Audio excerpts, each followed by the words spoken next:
Scratch.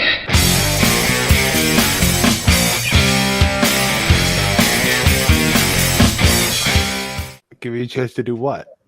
I was joking, dude. All right, just so you know, I did hit the button. Yeah, So I saw it. We will. I was joking. Yeah, I know. We will take anything that you don't want out on the beginning. I'm not going to edit any of this out. No.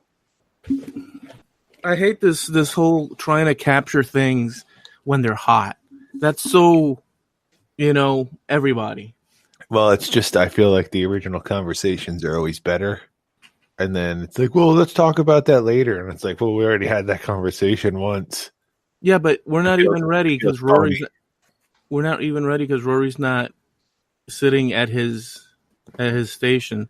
told And you check out that box. He's got to pee and get himself a dark beer. We didn't have Rory for 3 seasons. What's your problem now? I need myself some Rory. Oh, okay. There he is. Well, hello. You see that box over there on the left-hand side that we can just gleam at on Rory's televised screen with the finger joints? Yes. What's in that box? What's in the box? What is not in the box? It's got a little handle at the top, and it's got finger joints. It's where I keep the earlobes of my enemies. Ah, the traditional earlobe storage box. Okay. Yeah. There's a shelf to dehydrate them and then storage underneath. I do have gas this evening. Well, then I'm glad this is an audio podcast and not a what would be the smell of audio? Smallio. Smell-o-vision? Somalio. Somalio. Somalio. I don't know. Smellcast? I don't know. How would you broadcast a smell to people? We would need to have, I guess, like the colors. How they have the RGB, the CMYK. We'd have to have like vials of smell concentrate that mix different smells, and then what? Those into a nostril. Let me stop you guys for half a second. I just want to say this. That's why I think that we are all geniuses in hiding and waiting, because you have just discovered officially smell-o-vision. I can foresee we can sell a kit that people can connect via USB while they're listening to the thing that will trigger with certain little wavelengths the smells that we want them to experience. I love it. I think that's brilliant. You guys are freaking awesome. You see, that's why we're the number 1 ranking podcast on the East Coast, now making its way to the West. Could you send me a link to where you're getting that information? Sure. Just visit our podcast website. No, don't do that. We have the footnotes and whatnot. But to answer your question, Eloy, what's in the box are my drawing pencils and markers. Uh-huh. That's a freaking neat box. Did you acquire the box for that said purpose, or is it just a box that you utilized from something else that you had prior? It was a gift from Amanda after I was complaining about I had no place to safely store my drawing tools. Freaking awesome. There's a story behind everything. For instance, Bales, what's the story behind all those snares off to your left and our right? I bought them. Uh-huh. You see, folks. Even better than that, Bales. What's the story with the haircut? Yeah, I decided to give myself a mohawk on Saturday. Yeah. Rufio. I was thinking the same thing, Dirt. It was like, oh. Yeah. And I'm like, you know what would be a good idea? Would be a mohawk. And then I was like, no, that's not a good idea. You should think about that for a few hours. And then a couple hours later, I'm like, I'm still thinking the mohawk's a good idea. And then I woke up Sunday and I was like, probably wasn't a good idea. Ah, looks good. I like it. And then I worked outside on that window on the coldest days. So, yeah, it's great. I think we should all do mohawks. I'm out. Yeah. Okay. Yeah, well, I'd love to play along. I'm ill equipped. Doc has a reverse mohawk. Yeah, something like that. Yeah. Again, whenever I see somebody with a fresh haircut, especially like the sides tight like that, that's what really upsets me. I know Bales actually has no freaking like his what do you call that leading edge of the front? I guess the front hairline, forehead line. He has slight widow's peak, but it's not extreme. Oh, the widow's peak's fine. You just don't want the receding over here. Oh, well, I've got that. Check this shit out, man. Oh, I can see it. Look, boom. Look at this. Oh, that's not that bad. That's not No. bad. Look. Nah, you're good. You think I'm good? 43? Yeah. I think that when I was a teenager, it started here and it receded. So you were a Cro-Magnon when I was a teenager? Oh man. It's not like you have a 5 head or anything. It looks good. Well, I appreciate that. And I've been dying to see The Dirt. What? Rory? It's right here. No, the movie The Dirt. See, we have to be careful because you've been mentioning The Dirt, the movie about Motley Crue. And tomorrow, baby. Is it tomorrow? It's the 22nd, they said. Yep, you're right. I saw an interview with Nikki Sixx, and he was sitting somewhere in one of those New York, with the windows where people can walk around in the background as you're doing the interview. One of those shows. It's called The Building. I don't know. It's a structure. It's got like windows and like metal columns that go upwards, and then there's like levels to it with stairs and elevators. I can't quite place it. And then people go in them, and then they go up and down in them. I don't know. It sounds like you're making this up, but go ahead. I know it sounds fantastical. I know, but he was in one of these places. In fact, the structure was even more amazing than the interview that was taking place. But he talked about the Dirt and their lifetime and this and that during that time period. And this is, I think, the first documentary, rockumentary or whatever, in a movie form from that kind of era, from those groups that you hate and I love. Who hates? Bales. Bales hates Motley Crue. He sure doesn't like their freaking awesome 1989 or 87 release, or 86. Boy, what year was it when Dr. Feelgood came out?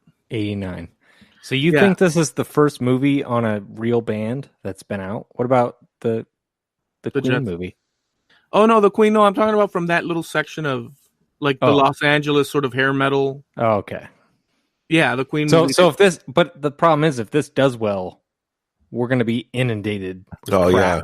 The Guns N' Roses movie is done as we speak. Well, I'd watch that, but we're going to get hit with L.A. Guns, Cinderella, Warrant. I want to see all of them. Cat. Who plays Slash? That's a tough cast. I mean, actually, it's not. You just need a guy that looks good. You put the big curly wig and the top hat on anybody who's Slash. But Julian could play Slash. There you go. Yeah. It's got to be a thin build, so we'll take Julian and we'll wrap him in locks of red. Yeah, someone that is skilled in the arts of smoking cigarettes too. Spray him down with some bronzer. He'll be fine. Yeah, I'm looking forward to it, and I think it's we're getting to that point where we're watching movies and stuff being referred to from our time as like that vintage feel that we used to, or I did back in the day. Like, wow, look at that era back in the day. Well, that's now we're looking at it through that lens, man. It's so freaking funny and yet frightening. Well, that's why Stranger Things was so good. That's exactly it. Oh, for me too, dude. Are you kidding me? Oh, hell yeah. Loved it. Although I could have used more of the 80s vibe. More. More Stranger and less Things. Yeah. That's weird. I haven't watched it. Stranger Things? You've never seen Stranger Things? I told you, I really don't take in media like that. Like, it's not really. I do, but at the same time, what are you gonna do? I'm not saying it's because it's cool. It's just because it's true. I can't imagine sitting down that long. Sitting down what long?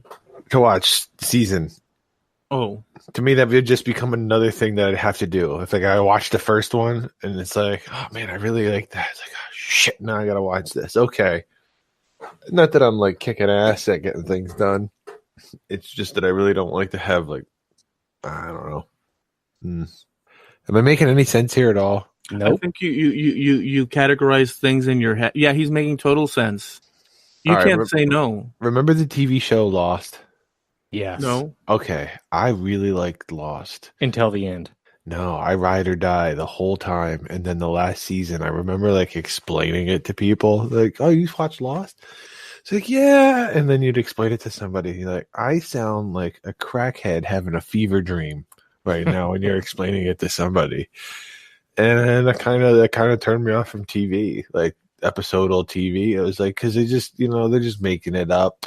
Okay, you weren't pissed off about the ending? Oh, no. I thought you meant stop watching it. Pissed off? I had no feelings left at that point. I was relieved that it was over. Like, I got, like, you see how I'm saying, like, I don't want to have to do that? Yeah. Like, I had to watch The Lost. Like I'm so happy this relationship is over. Right. It's like, you can take all of my Nintendo games. I don't even care. Yeah, just get out. You get emotionally invested in the characters, is what you're saying. Just mentally invested in it. Well, that's it. You can say I would have to finish. You could say mentally and there's emotionally in there. There's no shame in saying emotionally as well. Why stray from that word? I get emotionally invested in everything I do. That's why I have the issues I do. That is what I was trying to get to. Yeah, it's a big part of it. Did you just do did you have like a quiet? No, I had to click 3 times and missed the mute button. I was low. I was thought high. You had a quiet. I'm back to the thumb mouse, and I'm still not on.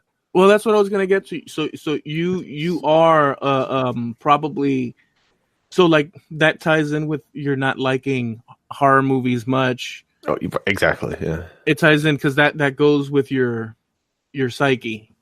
Yeah. Or lack thereof, or whatever. No, maybe you're highly empathic. Oh, that's the truth. You know what I'm saying? That's my issue right there. That's one of my big issues. I can't watch TV. Well, not like that, but even when I was like younger and I did watch TV, like if I knew something bad was going to happen to somebody, I conveniently go take a piss, or that would be when I would go get some snacks. I need to watch that, and I think just filtering it out that way, I don't even want to see it if I don't have to. Like I can't imagine my wife watches these dramas and stuff, and it's just too heavy for me. Yeah. Even though it's not real, I still live it. Yeah, I totally see. Yeah. Anybody else? I mean, I take that stuff right on the chin. I mean, is Rory team vampire or team werewolf? Depends. Oh, your group depends. So broad. Oh, so your team broad. So how about you, Bales? Are you team depends, broad, werewolf, or vampire? Werewolf. No, come on. Hit us with a depends. Nope. Hit us with a depends so we can move forward with our lives. Werewolf. Your team vampire. Nope. You're evil from what's that movie? Fright Night. You're team vampire, all the frickin' werewolf. I've never seen that movie. Bull hockey. I haven't. You've never seen Fright Night? No, I have not. Dude, where were you? Home? They would play that every Halloween. They would play that frickin' all throughout they had it in the stores. It was out in the movies.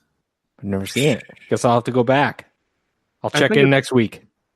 Well, because one time we talked about it and you said, that's crap in a previous episode. And now I just realized that you never seen it. It's possible that I've seen it and I just don't remember that I've seen it. If you watch that movie, you will remember that movie because of the characters and all that. Maybe. Well, there's a 2011 Fright Night and a 1985 Fright Night. It's got to be the 85 one. Got to be the stupid question. The old man one. Yep, it's got to. Well, easy there. Easy there. Easy there, Sonny. Easy there, little one. Today on my channel, I turn a walking stick to shake at whippersnappers from my porch as they throw things onto my yard. What is that? Is that Eloy's new YouTube spin? Yep, that's Eloy 2025. Oh, that's I actually thought this, and in reference to what Doc just said, YouTube and all that. I think that and I was thinking of this earlier, that essentially Bales is right. Finally. You heard it here first, kids. Ba, ba, ba, ba.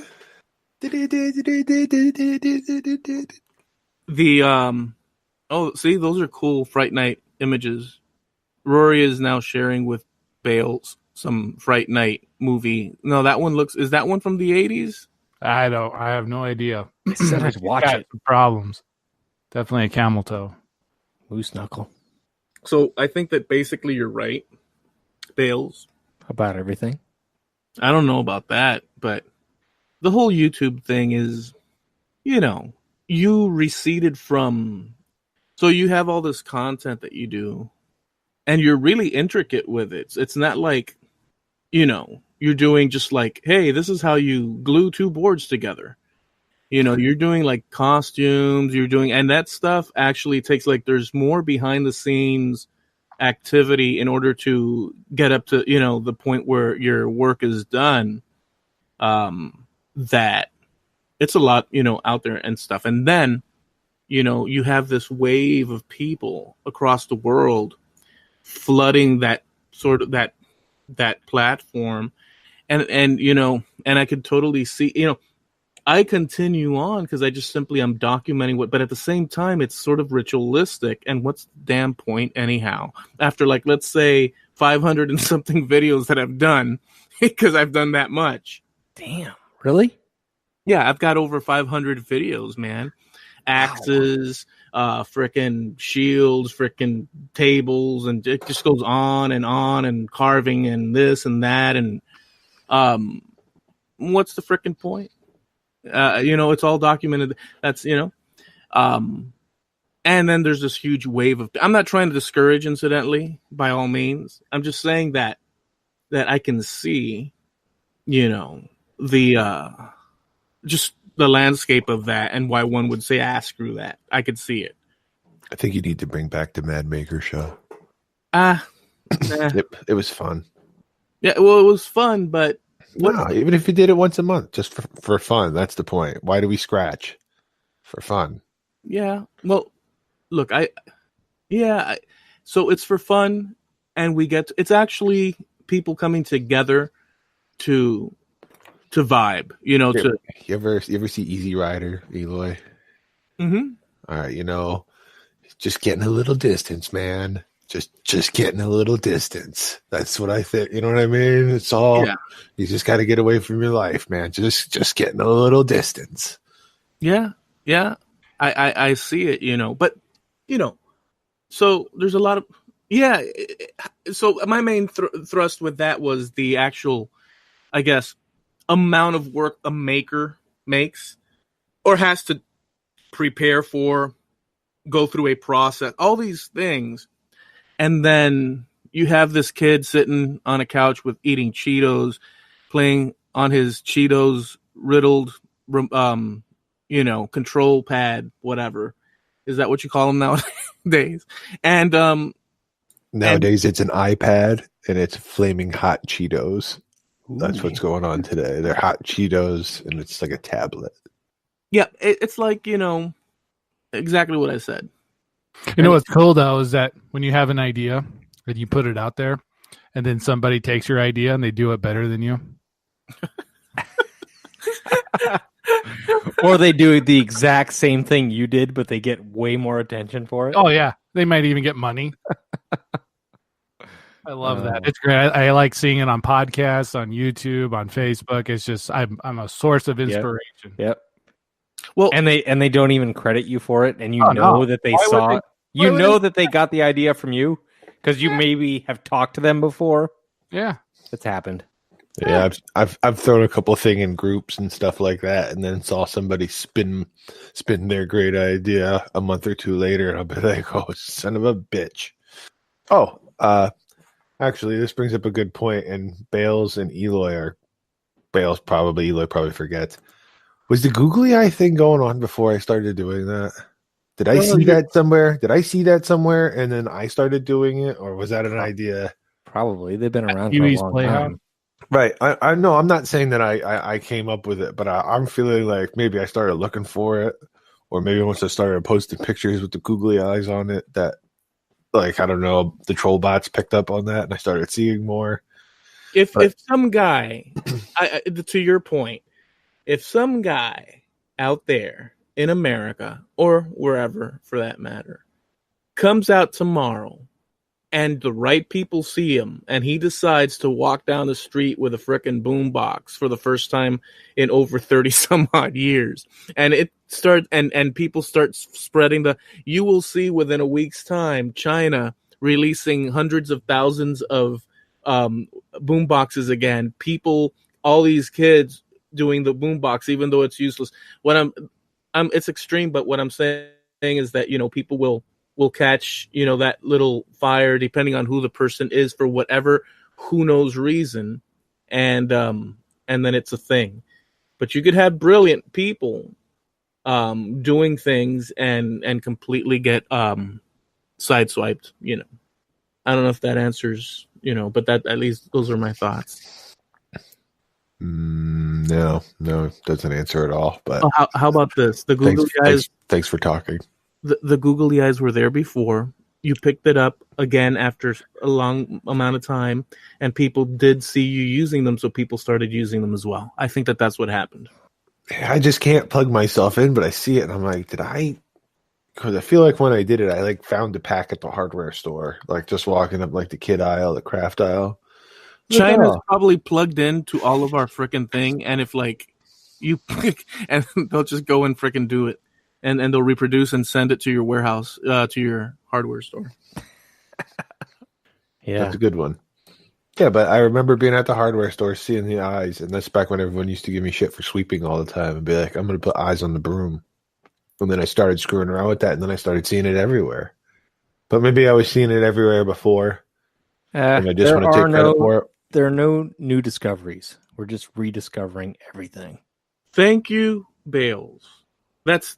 I'm not saying that sarcastically. I'm saying thank you, affirmative, just in case. So the googly eyes go back to 1919. Yeah, it was 1919. Adolphus.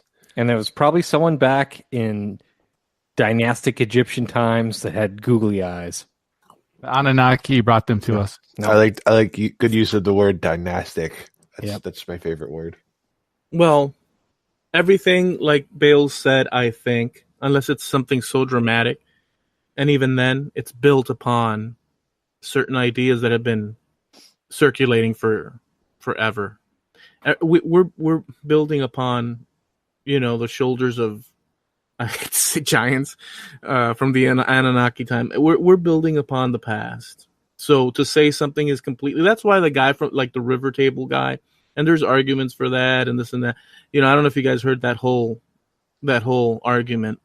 There's a guy that claims that he's the first one that ever took epoxy resin and made a river table back a few years ago. So prior to that, no river tables were. So he claims to be the only one with the right.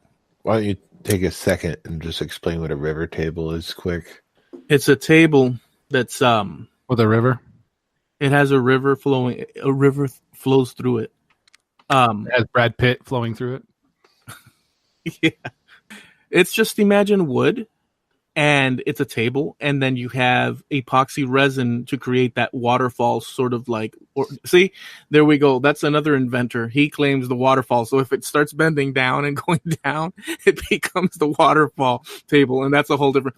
They just, and there's arguments. People, you can't take something like that and then say everybody else that's used epoxy can't use that technique. It's a technique, and it's not a secret formula. Like, let's say Pepsi, the formula to recreate Coca-Cola. It's a freaking process, and once you put it out there, in my mind, I don't know, I could be wrong. I'm open to suggestions, but once you put it out there, it's so. Let's say Rory creates a freaking forged some sort of creature-like thing and stuff. He could say, hey, this is my thing. But it's not like it's built upon nothing. It's built upon prior things that occur. It would have to be something so like, I don't know. We don't know because we would be inventing it. I got such a story for you. So I did the cube twist tutorial. Oh, I saw the Yeah, and that was great. I didn't invent the cube twist.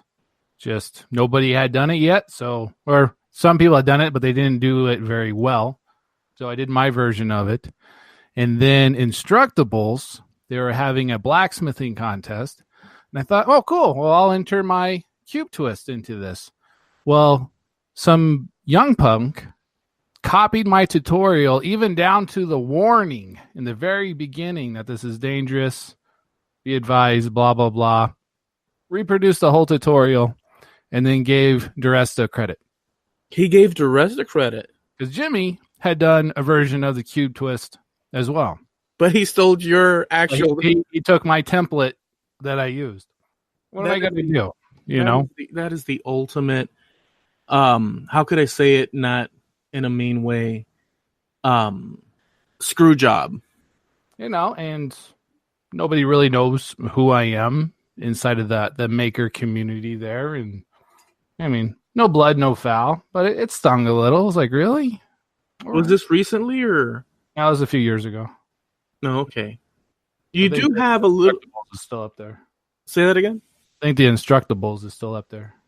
You do have a little bit of that, sort of like because you've mentioned subtle in prior, those little things that sting when it comes to community. Oh, I've been screwed so many times. Oh, do tell. Hair pulled, called me names, even choked me a little bit. Nice. Ooh. So we're gonna get at the couch, but not that kind of couch. If there's no video, it didn't happen, but we'll believe you this time. I have an audio clip. Here we go. Yeah. But even like I've been looking at frickin' documentaries.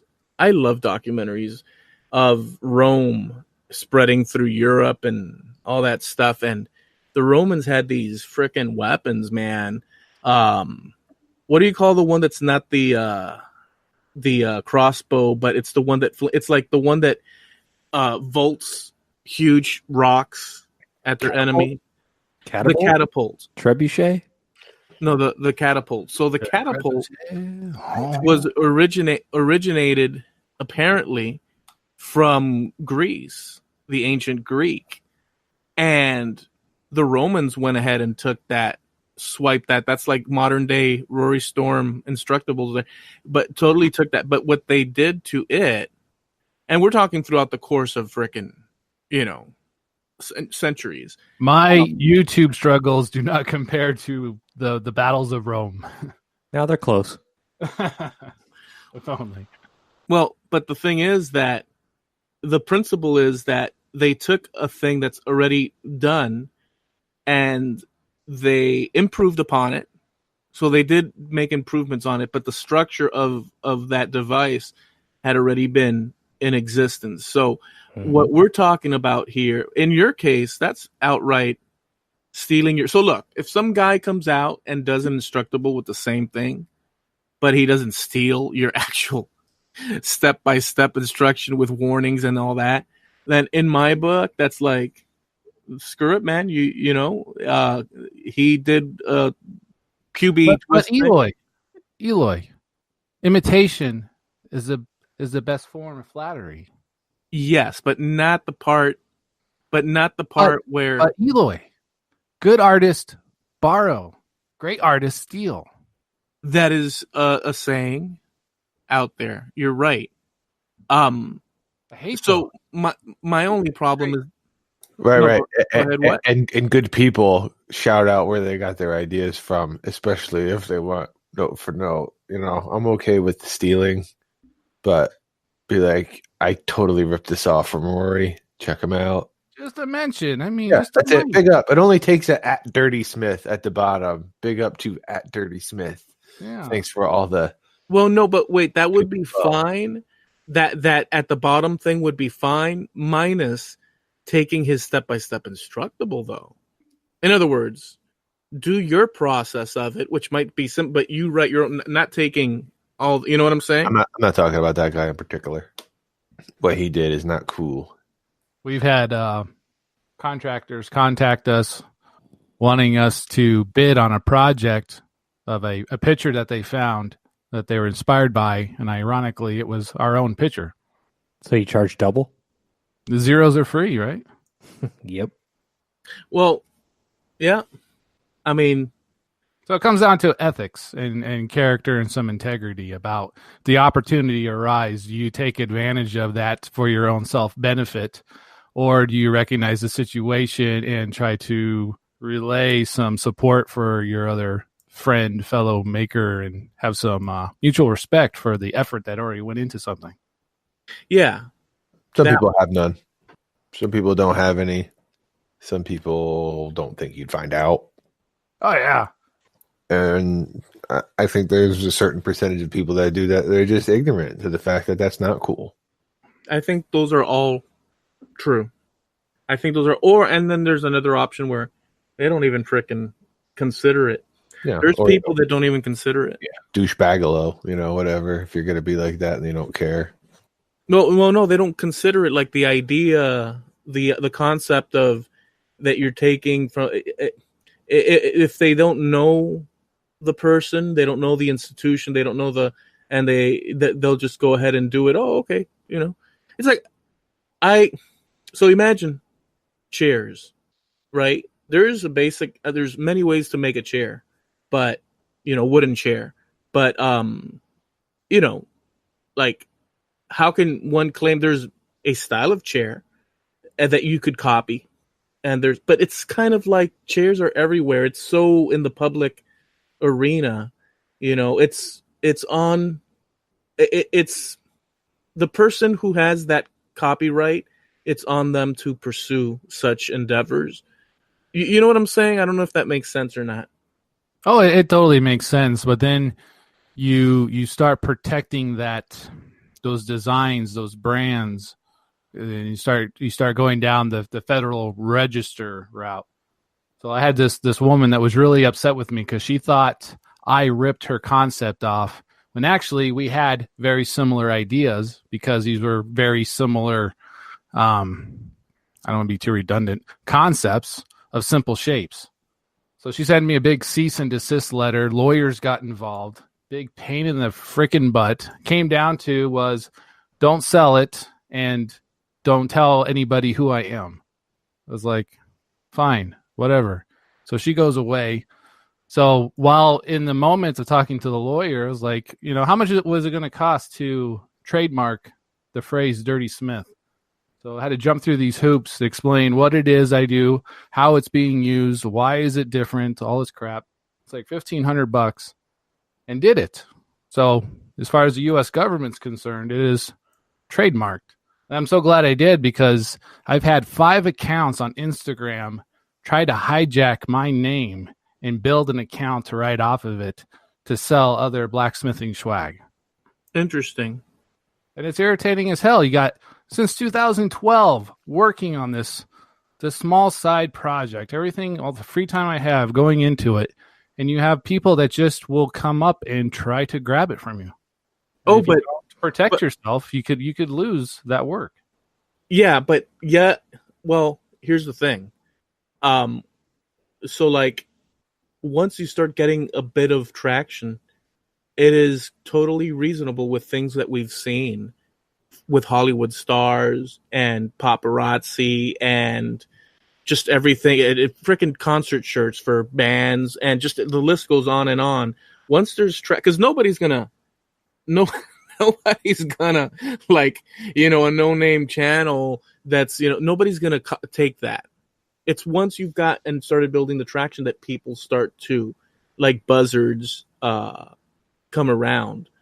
I wonder how that is for Bobby Duke at this moment, because Bobby Duke has become beyond, in my opinion, looking at the numbers and the people that, he's basically just gone beyond that level. He's at a level of just shock and awe with the followers and all that. So I wonder how that situation is going for him on that level. What's his sub number at now? Over 2 million, probably.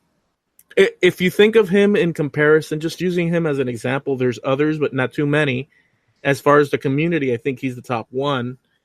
If you think of him and compare it to people that were famous outside of the YouTube sort of thing, because that you could literally say that's famous, because you're talking millions of people are following him.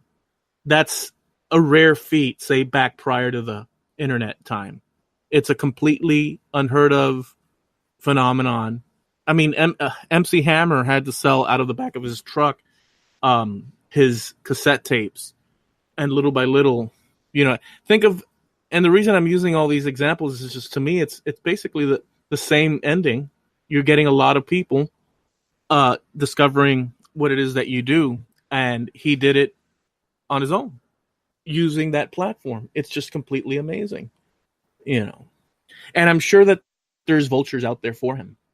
You know what I'm saying? If Rory's mentioning what he's mentioning right now, there's always someone trying to spin off, whatever you're doing, either outright steal it or just spin off whatever's next. Now you have to or you could be smart like Bales. See, if somebody's going to copy Bales, they have to wear freaking costumes and all the craziness that he does. Nobody's going to. You have to. And yeah, if they but do, someone just outright steal his content and post it on there. Well, yeah, that's unconscionable. There's ways around it. Mm-hmm. True. Yeah.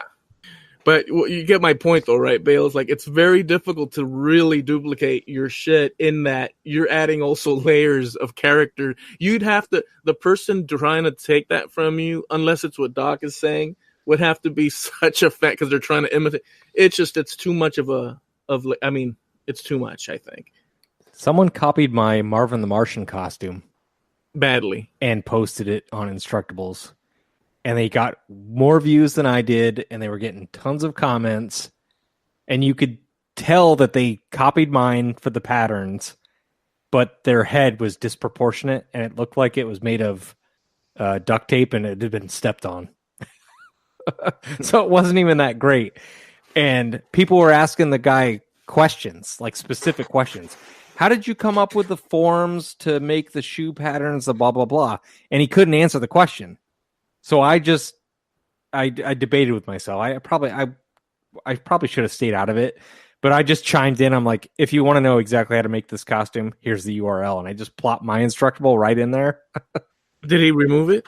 No, he left the comment. A few people called him out for basically ripping off my costume, and then other people just ignored me. So, but Instructables didn't get involved. Nope. Bastards. Well, think about this though. You're on Instructables instructing how to make a thing. Yeah, so I mean, I put it out in the world with a share alike. The guy's not making money off it. He just made a one-off and claimed it as his. Right. And he was successful at, for whatever reason, getting more views or whatever. But you didn't do that bad for yourself either. No. It was just rubbing me the wrong way, like Rory. But then as soon as people were asking specifics and he couldn't answer them, that's when I chimed in. Yeah. I don't chime in anymore. I watch him drown. I probably should have. There's one last thing about this particular. I also always felt in reference to all this that at the end of the day, if a person were to take Rory's stuff, there is a lot of people that haven't had exposure to Rory that will think, yeah, okay, well, it's this channel that's doing it, and they're stealing from you and this and that. But at the end of the day, I think that the value comes from the person, the originator of it. So yes, they're vibing off of you. But what I'm saying is that your value always stays intact at that core level, regardless of the chaos and war that's occurring outside. These are just troops coming in, trying to acquire, territory in your domain, if that makes any sense. And yes, it's shit and it sucks, but the core, comes from the name, the person, the brand you've built, and so on. I think. Not to get too far off the subject, but I have never heard of Bobby Dukes, and I found his YouTube channel. He only has 73 videos. Yeah, Bobby went from 0 to hero in no time at all. Well, he skyrocketed. Well, no, hold on. He's at like almost 2.5 million at this point. He was on the Mad Maker show this one time, and ever since then, his career. Really? He was on the Mad Maker show? Episode 1, right, Eloy? He was episode 2. Adam McMillan was number 1. Yeah. How about that? See, I remember stuff. That's even before I was a co-host. But for and by the way, the show, there's more to talk about that. But just to make something clear, he didn't shoot up quickly. He shot up. He had content for a long time, as we all do. But something changed when he started changing up, apparently, his formatting in his video editing and his style, and the projects he started to make. But he did then explode from that point on. But he did have a back, catalog. But it's only 70 videos, I guess, is what you're saying. 73. Yeah, I think 73 is what I counted. Right. So and nothing against his work. It's very nice. You've never heard of Bobby Duke, or you're just farting around? No, I have never heard of him. You don't know Bobby Duke? Dude, there's 7 billion people on the planet. Yeah, and Rory's probably not checking out the woodworking pages. He's probably. Did you hear him when he said he puts all his time and effort into the Dirty Smith business? Yeah, well, you know what? Probably not wasting a lot of time on the Instagrams checking out what other people. Look what he's doing. I'm not okay. How's this? You guys are going in an area. Number one, I can't believe that he hasn't heard of Bobby Duke. Not because there's 7 billion. How many billions, Bales? 7. Okay, there's 7 billion people on the planet. Did that just turn over? That's right around 7 billion. I think it's okay. Well, so I'm not shocked because of that. I'm shocked because frickin' Rory is part of the maker community. Oh no, I'm not. Oh, let's be very clear about that. You're not. I am not. Are you fringe outlier? Outlander? I am. I attempted to participate. I tried to play the game. I stroked everybody's egos and said, not mine. Job. Yeah, I never got a stroke in either. What's up with this? Yeah. And send a few strokes this way. I post, and there's nothing. There's whoa. No, dude, hold on. Okay, but can you hold on for half a millisecond here so I can ask a question? Well, maybe. This is the question. You said that you've played the game, the this and that, the strokes and whatnot. I don't know if visually, folks out there, because he was stroking when he was saying it. Well, that's what it is. I mean, social media is written masturbation for everybody's ego. We present the greatest of our life. This is how successful, how beautiful, how talented, blah, blah, blah, blah, blah. We want people to do it back to us. Mm-hmm. And there's a throwing and a catching, receiving in this conversation. And metaphorically, my balls went dry. Yeah. Okay. I heard social media called ego snacks one time. I thought that was a good line for it. Ego snacks. I'm gonna have to like emphatically disagree and agree with you at the same time. You can't do that. Yeah, you got to pick one side. You can't be like, I would like to just talk for 5 minutes about that subject, and I will say I'm going to agree and disagree. Well, because I'm not going to make a point. I'm just going to ramble for a minute. I'm trying to be nuanced here. I literally I literally do feel that I agree with what he's saying, but there's this whole other thing that he seems not to be, at least outwardly, he might know it, but he's not expressing it because the other thing is overtaking. So there's some sort of balance there, or he doesn't know that the other part exists, which is an obvious thing. I think he does. Other part of what? Social media. See, so there is, before like crushing a freaking guy for saying I do and I don't, give a guy a bone. what I mean is this. Give you a That, there you go. For those listening and not watching, so that whole ego stroking that you were talking about, there's another side to that too. People do come together that are like-minded, that do form bonds and friendships. So I have affection. Well, Rory seems to forget. Just keep talking. I'm gonna give you visual representations of what you're thinking. You're gonna keep knocking him off track, and this is gonna take all freaking night. That's exactly it. Every time you do a stroke or a hand wave, he just can't get over it. He's like, wait a minute, what's going on over there? Well, I need to know. That I'm okay. So look. Wait, I'll turn on the filter. There, I'm ready. So you just don't see then you just don't want to. You want to stay in the angry stage. And I am. This is years of frustration of a guy who has grown up in the shop for the past 30 years, working inside the family business, who has tried hard to find that group, to find that tribe, and every attempt, it's a destruction of. So that's why you settled for us. Well, to be honest, I kind of bullied my way into this because I contacted Doc and said, "Hey, where's the application to apply?" And he's like, "You just did it." Yep, you're applied. Okay, so I couldn't believe someone wanted to be a part of the podcast. I was like, wait, what? All right. Well, that's the thing. It's like there's no protocol. I was like, what we usually do is have you fill out a form, and supposedly I've inspired 3 podcasts and 10 YouTube channels. And you would think, like, if you were the inspiration for somebody's project, that either you'd be part of it. Like, hey, you want to collaborate? No, they just take and they grab.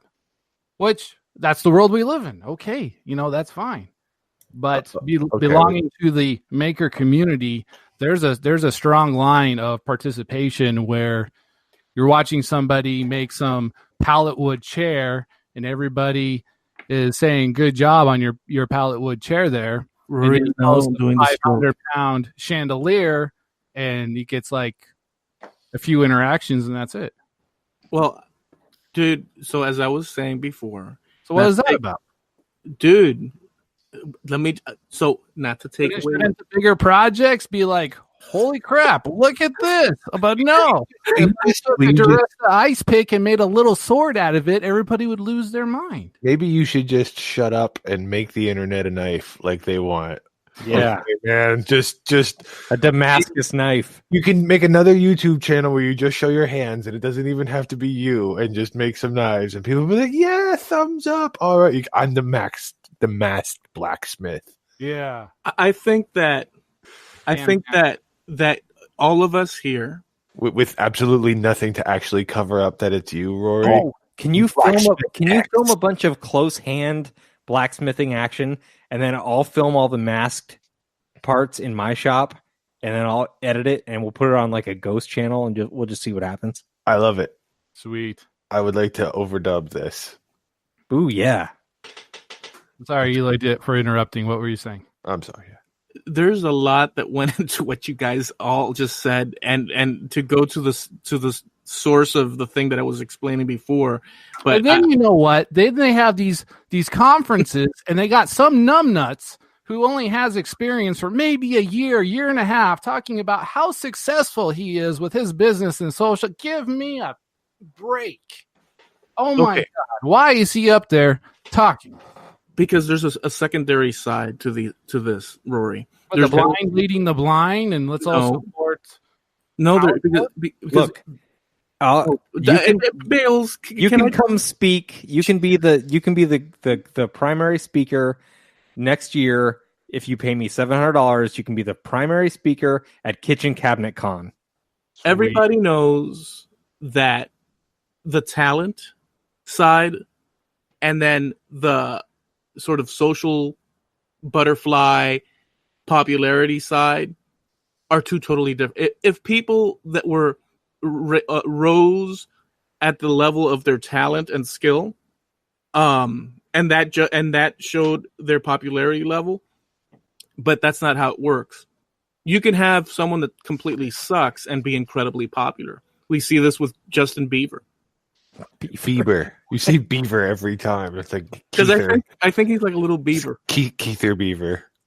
But you know what I'm saying. So it doesn't. The two don't always or mostly always coincide at the same level. You don't get awesome skills, and you get dude. Part Leonardo da Vinci, which was the guy that capped off the Middle Ages in some people's in some scholars, he's the one that entered the Renaissance and heralded in that time with inventions on paper and just he died behind him. He died broke. Okay. Van Gogh died freaking broke. But they died. No. But the principle is that these people were the freaking like the top of their game, and yet during their actual lifetime, they didn't get anywhere near their just. Really. Well, we can't compare the times of Leonardo da Vinci to today. Yeah, we can. It's completely different. So it's different because they wore different clothes. It was a different time period. No, they didn't communicate at the scale that we're communicating now. Yeah, but the principle is Rory, exactly if you just wear a toga for the next 10 years and die, you're all set. Nailed it. The principle is that the arts is not measured that way, the way you would expect. Fair doesn't apply to the arts. And although you're in a field that's art and also, a laborious freaking process, there's a lot of different things blending in what you do. You don't get you don't get what the fullness of what one deserves as far as social media because there could be a guy with a plastic freaking Pac-Man that winds up and he didn't build it and he puts it on the look at my Pac-Man and a million people will be and it's just people. You can't reason with that. You can't measure that. It's humans are impossible to figure out. Now, I want to be clear. I'm not saying like Rory needs to be the face of blacksmithing. Rory needs to be at all these conferences. From an outsider looking in at the conferences that they have, the gatherings that they have, who they put on stage, in my opinion, half of them don't know what they're talking about, and they're misleading the audience. I understood what you meant. I know that you're not being. Everything. Look at pop music. Yeah, I know. Because a lot of the time, it's because a lot of the time I think that the people that are you really want to learn from, they're not always available to teach. And I know that it's not the case for you, but it might be one of those things where, flavor of the week, what's out now. Maybe it hurts you in the long run, the longevity of it, the experience. Well, and you have these like gatekeepers that only allow. I agree with that. So many people in it, and in any industry, it was about who you know. I agree with that 1,000,000%. Okay, I agree with what you're saying, Rory. It's just that I'm looking at it. So within the social media thing. I have met a lot of people that I really appreciate on a friend level, even though it's not every day to day, but who sees people day to day in that fashion? And there's value in that's greater than that one objective of, your ideas or your projects or your brand being seen. That kind of does have a benefit, not kind of, it totally does, because you're interacting with people around the world that you get on with, as far as attitudes, and so you have friendships that have been. Now you said that you hadn't seen much of that side of it, yeah, of friendships. No, see, but that's so. By the way, I see a lot of. Wait, let me explain to the ego petting, so Rory, stabbing going on all the time. What do you call that when they do hand language, sign language? Rory's doing a lot of dirty sign language right now. So semaphore? Just imagine what perverted semaphore. As well as having a background in digital art, Rory also went to mime college for a while, apparently, because he is just on fire tonight. Rory, animation and minored in Rory, you also grew up on a mountain. Sure. And you grew up in an area in your lifetime, and we've had discussions. Now take. Okay, listen to what I'm saying. Okay, no hand gestures. Okay, you grew up on a mountain in a small town. In fact, it probably wasn't even a town. You had a town that you had to. What? It was a town. For argument's sake, let's say it wasn't even a town. Let's say it was cave dwelling. Okay, cave dwelling in the mountain. He didn't live in Moria, the mines of Moria, for Christ's sake. And he comes down with furs. All right, son, go down to the bottom of and grab a sheep. We're gonna cook that one. No, but the point is, Tatanka Town. What? Tatanka Town. Yeah, son, bring us back the biggest Tatanka you can. You get a little Tatanka. You grew up in an isolated. Okay, you grew up in an isolated area.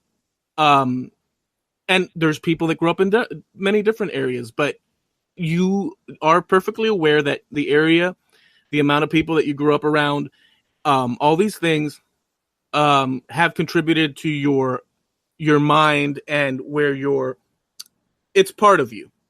It's contributed to your outlooks, the way you see things. Yes or no? At some level. Because of my roots are like that, there was a lot of trust and a lot of expectation. If somebody says they're going to do it, typically they are going to do it. Mm-hmm. The world flipped on me when I went to college and thought, downtown Denver, the Capitol building was the safest place in the state because it's the Capitol building is actually the worst place you could ever be. So yeah, there's a lot of learning going on and whatnot, but that doesn't change back again to the ethics and integrity that I expect people to have when they approach you with open arms. Okay. But they just always have a secret agenda. Well, here's the thing. Not everybody grew up the way you grew up, and not everybody's folks taught them these lessons that you learned that whether you see them or not, I think you do see them from what you just said, can internally... You can't expect that from the world, and big surprise. And by the way, Rory, I too had that problem, and I've been burned many times. Apart from the YouTube world, in real actual life, because all my neighbors around here, for years, if somebody had a problem with their air conditioning, hey, could you help us? I'd go. If they're this or that, I mean, everything from freaking painting to fixing fences to all sorts of things around this whole area. And by those very same people, I've been screwed over. An incredible, I mean, I can't tell you certain things. That's how bad it's been. I have a whole list of things that I could share. I guess I would one day. But I started to realize, and that's why I'm kind of bitter the way I am as well. And I'm not bitter. I just decide to not engage. At least here, and I'm comfortable with engaging. For instance, online, you're not going to get burnt. You could get burnt in different ways, but you're not going to get burnt the same way. And I believe that this sort of format that we're doing right now it builds more. You get to see a better picture of people and where they're at and where their minds are at and what kind of, than if you were, say, hanging out in the same room. Like we all used to do originally before the internet. I think that we get a better picture of people's, where their heart is at. And I appreciate that side of it. And yes, there's people out here that burn left and right. And I've chalked it up to human frickin' nature. Like there's no getting around it. There's always somebody trying to get to the higher branch. Yeah. Goes back to when you were a monkey. Not you personally, but your brain. No, him personally. Oh, him personally? Yeah. Okay. According to Bales, you person, I was referring more to your brain tissue, but how do you guys feel about that side of it? I think that so Rory, because of experience, he seems to be. It's amazing that he decided to open up and play with us, right? He said, "Okay, well, let's do that." Hold on, wait a second. Forget that question. Let me ask you this, Rory: how the heck did you even come across all of us, and not just here in the because you're in a different brand? Speak for yourself. What? Which part? Which part? You can just catch it on the listen back there, pal. Oh, is it one of those things where? Go ahead. How'd you come across us, Rory? I'm sorry, Rory. He did a Bales. No problem. What's his name? So, gentleman by the name Jesse Hugson in Rochester, New York. He builds these performance rings like Circus du Soleil. Yeah, those things are rad. Ring, something like because that. of him, he contacted me about talking at a mini maker fair in Rochester. And because of him and Duresta is what had me get exposed to the maker community. And so bouncing around the Facebook groups and trying to find ones that were worth the time hanging out, I started to see familiar faces like you guys. And then when the scratch page broke off and started doing its own thing, I kind of jumped on that boat and then left all the groups. Holy smokes. You're telling me that you're out of all the groups except for the scratch page? Yep, and I'm not even part of any blacksmithing groups either. And that's on a personal one, because you'll have a guy who says, hey, how can I make this one thing? And he'll get 50 replies, and some of them are dangerous, some of them are just plain wrong and inaccurate. And at that point, the playing field is level. There's no backup about like how much experience somebody has or what they have accomplished and can show it as a portfolio. They have to pick which one they like. And they always pick the worst one. Could you pick the more wrong answer out of the whole group? So it became a pointless conversation. Why try to throw your 2 cents in there and try to help somebody out when it's not going to help them at all? I've run into a similar problem every once in a while in one of those groups. You're talking about someone would throw out an electrical question, and there would be 4 guys that would answer right away, and it would be like, ooh, yeah, you don't want to do that. Yeah, that'd probably work, but that's kind of, or whatever. And it's always the back and forth of, if I say something, if I know the person asking the question, I usually like message them on the side. But I've gotten into a couple pissing matches in the comments with people, and no one wins. Yeah, exactly. I mean, then you're getting upset, and there's nobody in front of you. There's nothing around you, and you're staring at a screen. Right, and at the end of the day, you might both be right. Who knows if you're even talking about the same problem? You might have perceived something differently, or So it's such a wank that it's not even. You're right. It's just not worth it. Okay, you know how people go and search on YouTube for whatever it is they're trying to learn. It could be, it could be history like I've been doing recently. It could be an actual physical project. Yeah. What? Move on. Yeah. Okay. So, this is not for you alone. This is for the freaking audience that might be coming on for the first. The audience. So, our 3 people. Our audience. For Chris and Maine, we're talking about YouTube. Don't forget. Paul. The Granger. Former guests actually no longer count as true listeners. So if you don't count that, we're down to like 4 people. All right. So to move on, as Rory so politely suggested, I'll just say this: that we take in the information that we need from a broader well of information.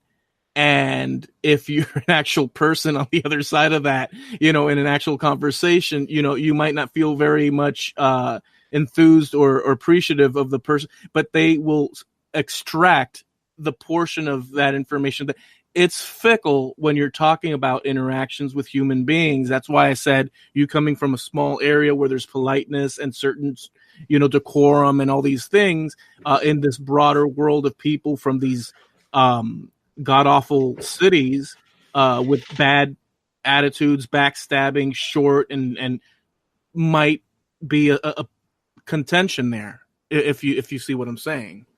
I'm not trying to psychoanalyze you. I'm just saying that this format, it's all open. There's positive and bad. Oh yeah, it's signal to noise ratio. Yes, and it happens to suck if you are one of the signal people and you can't cut through all the noise. Yeah, exactly. But I understand the how do you guys see it though? So we kind of know more or less to this point a little bit more, like where Rory's and I didn't know all that about him not being on any other groups at this point. So it's something that's really teed you off, and I understand that. But how about? And I know Bales had that sort of. You're in the ballpark too, yeah, Bales, kind of, sort of. I left all the groups a long time ago. Once the one of them started kicking people out, like kicked a few of our friends out. Mm-hmm. Yeah, and but didn't. Yeah, there was weird arguments popping up, and they would just kick random people out. Not both sides of the party. It was just weird. It was reminding me of the cliques in high school, and I didn't enjoy that, so I wanted to get the hell out of there. Yeah. My thing is I would do a post on a blacksmithing group. It wouldn't get approved, but the admin would get onto my group and want to lecture me about crap. Screw that. Wow, man! Like the whole freaking blacksmith sort of like metalworking world has an extreme. I mean, I guess woodworking does, but it seems to be my experience. The maker community, you have the titans up there, if you want to say that, or everyone looks up to it, admire, what have you, and they're following their lead. The blacksmithing is the exact same thing, but those titans might have 3 years of experience with their backyard forge, welding together horseshoe chairs, and jeez. And I'm looking, especially with the knife making going on. Total respect to knife makers and the weapons, and I know it's a lot of work and the amount of finishing work, and it's almost jewelry work, the fine work that they do, but that is not the craft. There is so much more to do, but because of those flipping gatekeepers, you can't share what you can do because they'll be like, oh, it's a dying craft. You can't make a job out of this.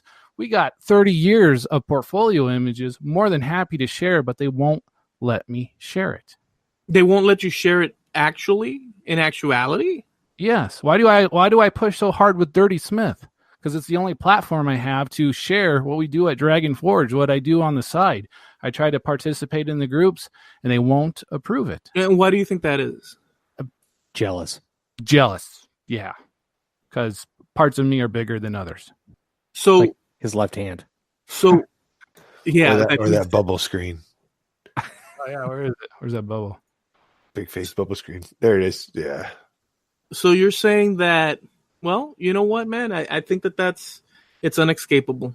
I think it's unescapable for you and for all of us. You know? I've talked to other people about it, and some say that what we make is not relatable because of the homes it goes in. I kind of say it's bullcrap. I mean, fireplace door is a fireplace door. People aren't paying attention because I don't necessarily watch a project because I want to make the project. I'm watching the guy and I'm seeing how he does things. Oh, he uses this jig. Oh, that's his technique for gluing. Oh, that's how he goes about the methodology of this. People they're not opening their eyes. They just want to be dicks. Yeah, I agree with that. If you got boobs and some ass, you're golden. Social media is in your hand, baby. Yeah. What's your excuse, Eloy? Instagram. Yeah, all you got to do is put on some short shorts and pop your breasts out and you're golden. It hasn't, and it annoys me. You know, it's big in the electrician. Well, actually, in all the trade communities, because I follow the HVACs and the plumbing stuff too. Pliers? No. like crack. It's always a good looking girl, good looking woman, tradesman, lady tradesman at the supply house holding the biggest whatever wrench, hammer. That's every picture. I just don't get it. It's just like, look at this flyweight girl with the tattoos. But if I were to throw on a pair of Daisy Dukes and make a spoof video, I'd be crucified. No, we'll watch it. Yeah. And by the way, I can't. I mean, if you're into that kind of thing, why don't you just go watch Matt Haas's Make a Rock video where he transitions into Freddie Mercury? Oh, that's like the best, dude. See, but here's the thing. So something like Matt Haas's attitude towards things. That there you go, Rory. That's your next video.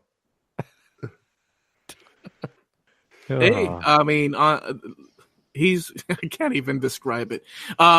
See. She has 6 million views with that stupid sucky song and that stupid guitar. Yep. They're hilarious comments in the if you ever some shapes are more pleasing to your monkey brain. Yes, man. Than other shapes. Yes. Monkeys love melons. You can't fight that. It's just that's fighting City Hall, but like biological City Hall. And by the way, this is not, something that's unheard of. And I think that instinctively people understand, guys are clawing and fighting and scraping and stabbing and, but they will stab and claw at each other to acquire status. These are things that are known. So a guy is going to, I'll appreciate a lovely lady playing the guitar like that, in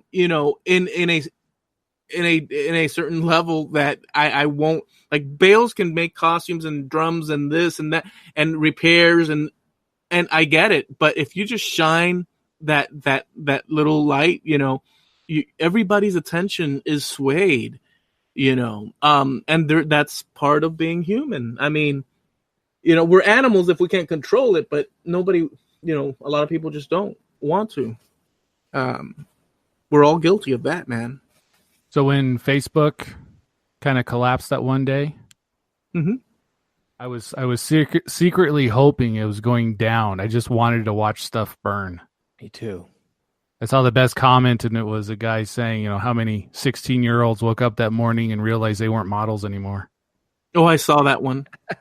You nailed it. Yeah, I saw it was something like that too. It was like this afternoon, how many people went from being Instagram models to just being unemployed? I think that all these things that have been said are true to one degree or the other, and I think that that's the dirty, no pun intended, truth of the matter. But like I asked Rory, I wanted to get Bales's and Doc's.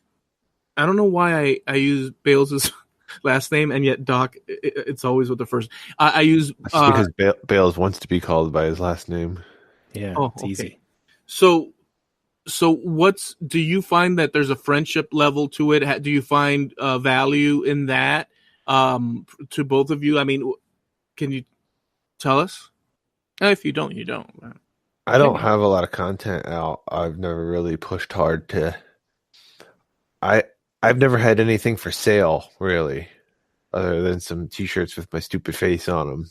So I think when you're, you know what I mean. I'm not trying to like drive people to a website or whatever. So within the maker community, I've always kind of existed in a high five, all right, thumbs up, big hugs kind of way. So like I don't have these feelings. I don't get in these like I stay out of the quarrels for the most part. If that's what people want to do, I try to get the positives. I try to take all the good parts out of it and just stay away from the negative shit. What are the good parts? What I'm trying to say is, do you find value in friendships? Do you feel that you've forged some, no pun intended, some friendships and so on? I talk to Gib Clark every day. Like, it's like Jarvis on text message. It's like, it's like literally I have a older electrician of experience that anytime I need to ask a question, I can just hit this dude up, and 2 seconds later he's like, well, this is what you want to do, blah blah blah blah blah. Hugs and kisses, you know what I mean? Off and on, of course. That's awesome. Yeah, he needs to have a British accent. Oh, we're gonna work on that filter. Gibb's a good man. I've never met him, but I talk to him every now and again. Yeah, Gibb's a good dude. We chat and DM on Instagram sometimes. Yeah, so just in that alone, every minute I've spent on the internet's been worth it. But and then you guys, and yeah, I've found value in all of you guys. Yeah, I have plenty of fun on the internet. Like I said, I try to get a little distance. It's all I'm trying to do. Just I try to find the good parts of the internet. I see the bad. I block a lot of it out. If you're a negative poster in the feed, and you're done. If there's outright evil from a person, like there's continuous just evil, I don't want to. I don't even look at that, Eloy. I go off the 2 second test. How do I feel about what I see that your content is just by looking at it? Even if it's not what I think it is, if I don't feel great about it, it's done. Yeah. And you know what though? Going to this side of it, we're also like little rats in a lab, because every time, the other day, I don't know if I've told you guys this, but every time that Facebook does a little ping, one goes over to check the ping, or this sort of like lab rats. We're being sort of like I don't know, man, engineered to respond. And I think they have these sort of metrics that say every time this pings, this percentage of people check the ping. And so we're going to do placements of ads in this manner. And we're being frickin'. So I don't know if you guys do the same thing. You hear a ping and you'll go and check. Oh, is that a ping? Uh-huh. Oh, it's so-and-so. Or maybe not. You hear the ping and you say, oh, I'll check for it later. I think that in a few generations, if this continues, we're going to have a rat tail, and we're going to be covered in like hair and be like little rats, I think. Unless somebody goes and destroys the mother brain of the internet. There was a time where I was trying to make everybody happy, which is impossible. And yeah, you can only make yourself happy. And for about 2 years, started to not do the things that I wanted to do because I was concerned I was going to offend that person, or they were going to get upset with that project or doing that tutorial. Then you come to a point where you're static. You're not doing anything at all, because if whatever direction you go, you're going to make somebody upset. And last year when everything got busy and I couldn't post, I couldn't make videos, but I spent some time talking to people doing the classes and workshops and stuff, and kind of came out of it like, you have to do whatever it is that you want to do and keep pushing forward. The bad attitude of a handful of people cannot dictate the future that you want to create for yourself. And not to be on a soapbox of motivation right now, but it was, if anything, a good lesson about that the best person you can trust is yourself. That sounds like good advice to me. Scratch. It's like Sarah says, just do good work. Yeah, do good work, be a good person. I own that shirt. The people that like it will find you. Mm-hmm. All right, that's a wrap. Scratch.